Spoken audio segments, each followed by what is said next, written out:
Hello everyone, welcome to Fables. This is Kim, and today I will be doing a quick study vlog video for the Sacred Creators Oracle by Chris Ann. And I just did an unboxing, walkthrough, and first impressions of this deck, and I just found it to be absolutely amazing, and it's one of the decks that I've been really excited about for a very long time, and I finally got it, and just been diving into the book and also just shuffling and playing with the... Oh my god, what is that? The world has gone crazy! But yeah, I don't know if you can hear the sirens, but there's just a lot going off outside right now.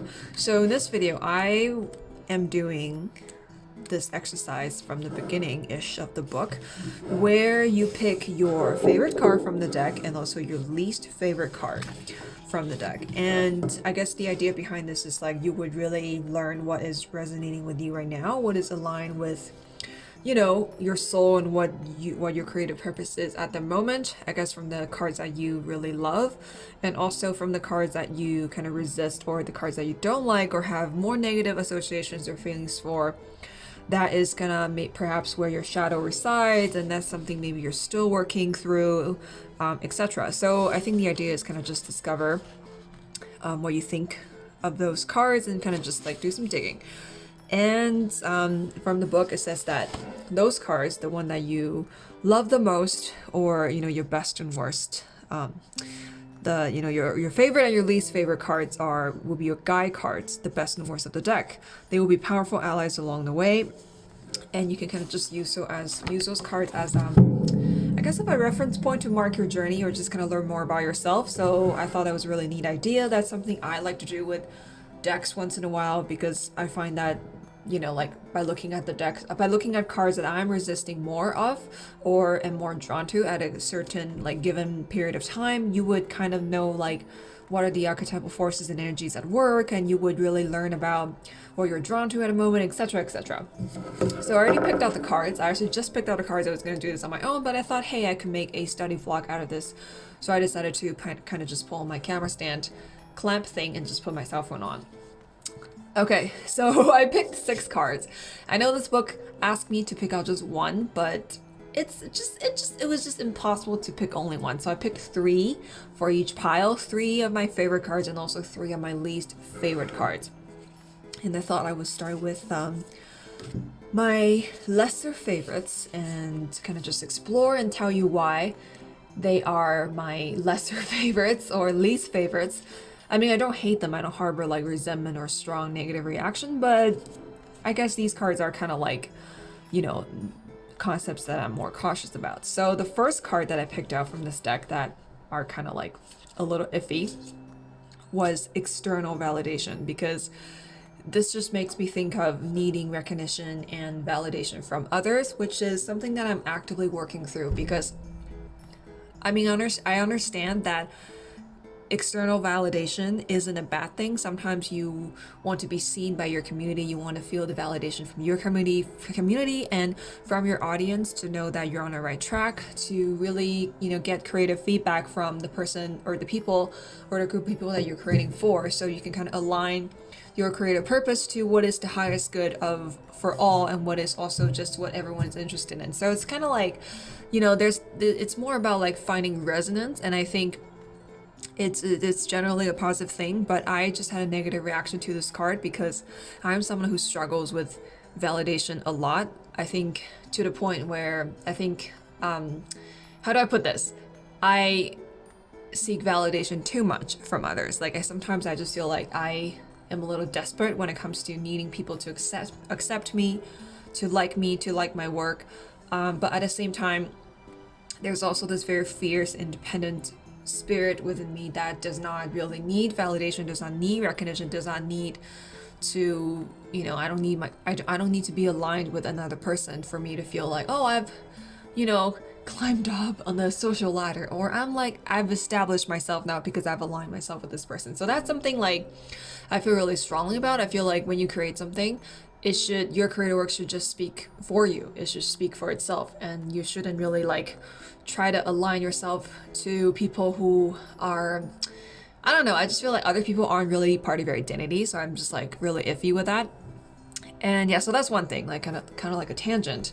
But yeah, going back to what I was saying before, I just felt had a negative reaction with this statement because I'm someone who struggles with, you know, struggling with my need for rebellion and independence and creative authority and autonomy, with my desire and my need to be liked and accepted. And sometimes that just becomes people pleasing and I get really neurotic, I get socially anxious. So this is just something that I'm working through. I just feel like I want to be able to feel validated externally from a, I want to approach it from a healthy place, because oftentimes just throughout my journey, especially, well, not especially, kind of just throughout my, my life, and I think in business, at least in particular, is just, actually, come to think of it, I think this is sort of like more of a lesson in relationships and business. I kind of feel like that's sort of like a different arena where I'm more outspoken and I'm just like really determined to be unique and really determined to set myself apart from others. Anyway, so I'm like, as you can see, I have really complicated feelings and lessons and journeys with this card. So that was the first card that I picked out. I was like, if I were to kind of hate any card, this is the card that I would pick.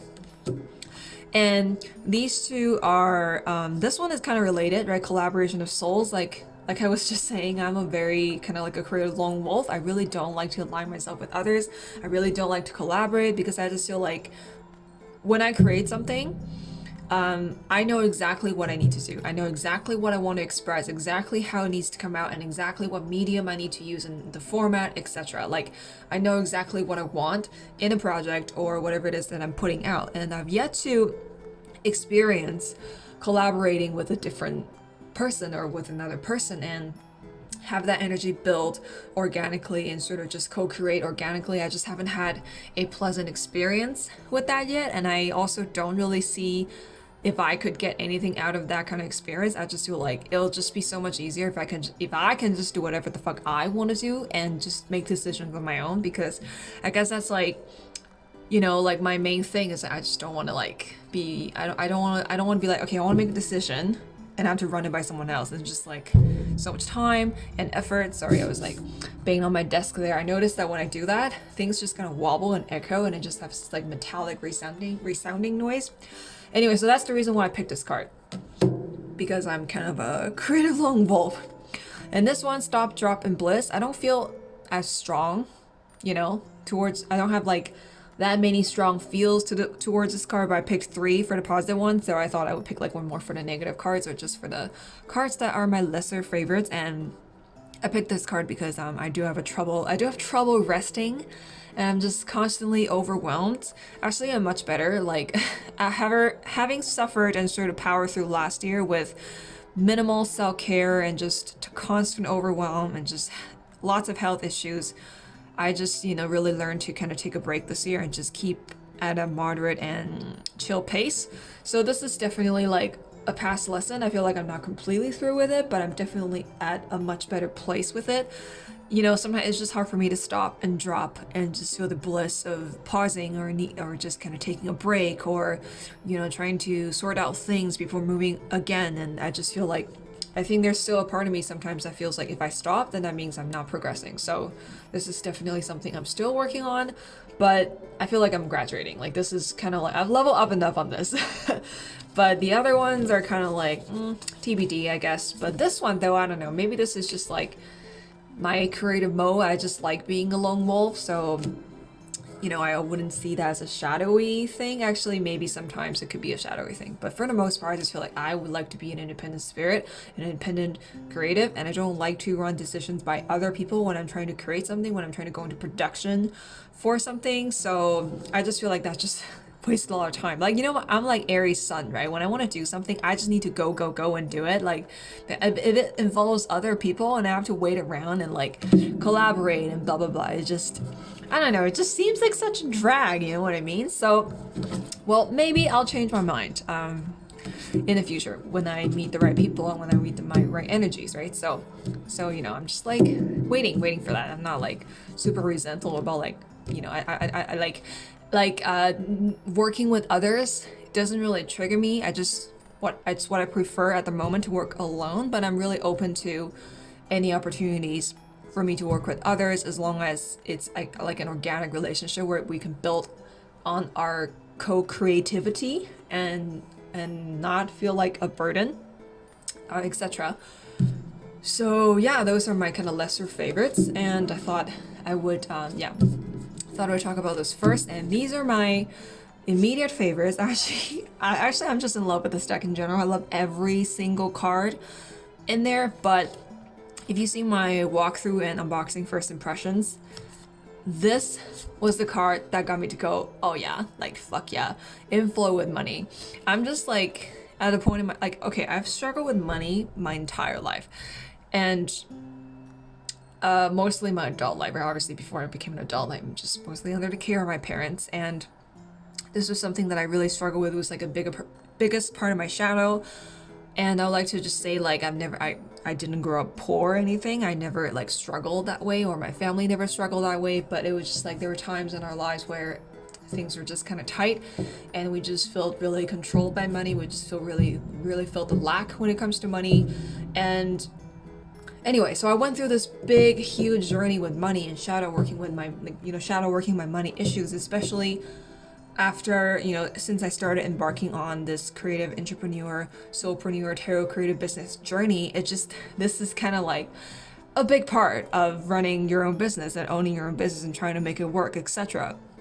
And I would never imagine that I would be here now in flow with money, and I would just have such a strong feeling of yes. That is like unprecedented. I've always just feel like, oh, if I make money, then I make money. Then if I don't, then well, it's hard, right? So that's to be expected. But now I just have such, I'm really grateful that I have such confidence now. It's like, okay, I need money. Then I just kind of refer to my own experience, and I just think, how can I be creative? How can I make create the money that I need? How can I generate and create and manifest this abundance? And I just have this trust and this adventurous spirit with money, because money is just like so intrinsically linked to my creativity now. I'm just like, I just feel like I could do anything. Like I could just like, I could generate the money that I need. I could like really push and just put these positive energies and attitudes forward, and just like create that magic, create that synchronicity, and just like, like universe has your back, right? I'm just so glad to be where I am right now. And then this has been a long time coming. Like, oh my fucking god, like struggle with this all my life, and I'm so glad that this is on the positive side of things now. Like, this is actually a positive card, because a couple months ago I probably would have put this in that pile. So I just feel really lucky for what I have. I feel really grateful for the mind space and the headspace that I am in now, and I'm really glad that this is a power card. Like, this generates like such feelings of power instead of lack within me. So grateful for that. And these two are kind of like in the same league, I guess. So this one says lead your metamorphosis, and this one says choose who you are becoming. And I'm just such a believer of like, you are the one who is choosing your transformations. You're the one choosing, right, who you are becoming. You're the one who is creating your reality. You're the one manifesting your dreams. You're the hero. You're the powerful one. Like, you're the hero of the story. You're the main character, the star of the show. And I think there's this idea that if you transform or if you go through metamorphosis, it's sort of like this passive active state where maybe you feel chosen, maybe you feel chosen by circumstance, or something good happened to you, and then it gave you a chance, or you were given a chance, or you were given an opportunity. I don't believe in that. I think that's fucking bullshit, because I believe you create your own opportunities. You rise to circumstances, above circumstances. You rise to the opportunities that are presented to you, and you choose who you want to become. You choose what you want to create. So I just love anything that puts you in a driver's seat, and I just love anything that really calls you to action and calls you to kind of just like be a leader and just cultivate your own growth and becoming. I think that's just like super delicious and just super inspiring and awesome. I just love anything like that. Just you being the master of your destiny, and just you know what I mean. I can go on and on about this. I can just literally talk about this for hours.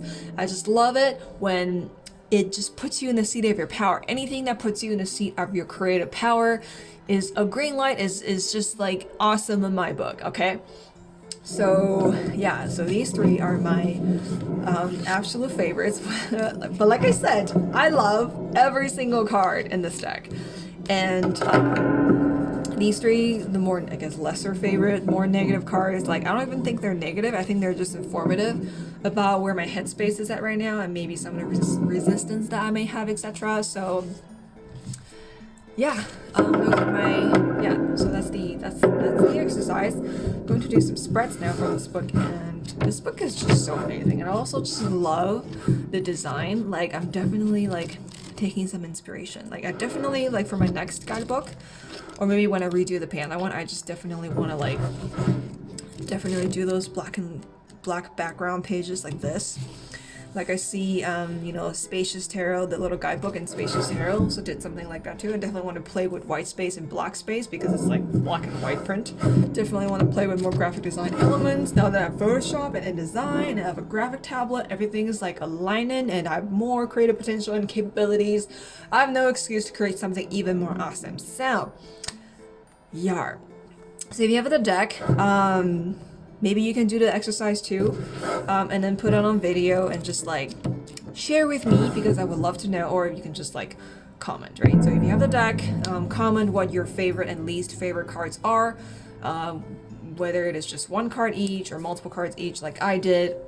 And if you don't have the deck, I strongly recommend you getting it because this is so amazing, especially if you're like a tarot business owner, heart-centered business owner, soulpreneur, creative business owner, online business owner, etc. When you're trying to make your own creative path, I so recommend this deck because it's just so delicious. Anyway, thank you so much for watching this study vlog. I'll be back with more vlogs because I have a couple new decks that I'm kind of just like spending time with, so this is kind of fun. Like, I should do this more and document my journey and etc. because I've always, anyway, I'm babbling. Until next time, keep calm and carry on. Level up tarot in life.